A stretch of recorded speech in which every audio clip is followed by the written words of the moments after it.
zlatne ogrlice, ide prema šumi, zastoje pored drveta, kopa rupu u zemlji, stavlja nakit u rupu. Dobro.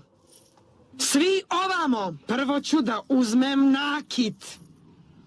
A onda da se obračunam s Kirikuom. Igra s fetišima je završena. Dajte mi otrovno koplje. Još malo, pa ću tu zverčicu da zakucam u tle i više ga nećemo pominjati. Nikad! Nikad!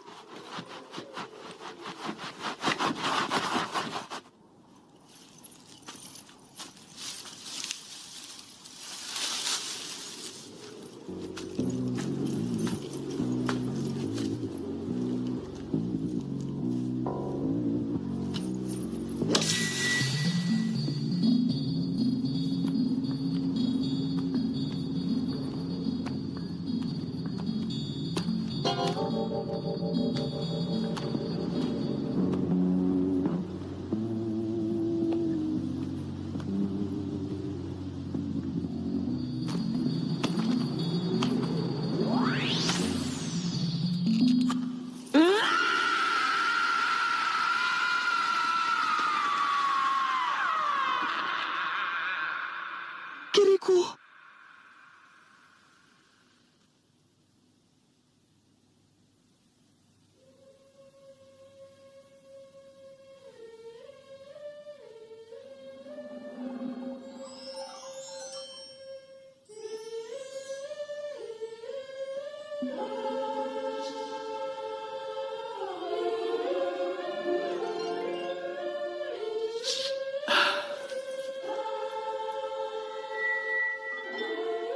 Više nemam polove.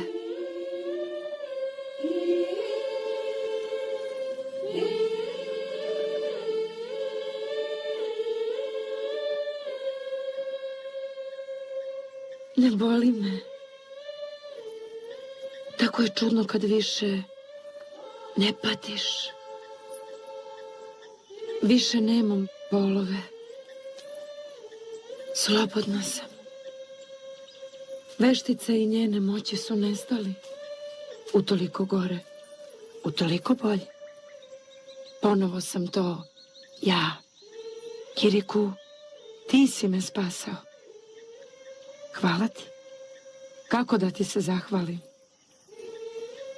Udaj se za mene. Mala deca se ne žene odraslim ženama. Treba još da sačekaš. Neću da čekam. Udaj se za mog ujaka. Neću da se udam ni za koga. Veštica ili ne, jedno je uvek isto. Neću da služim.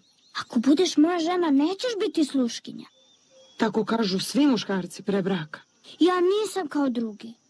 Tačno je, mali Kiriku. To ćeš jednog dana reći nekoj finoj devojčici. Ne volim devojčice. Onda devojci.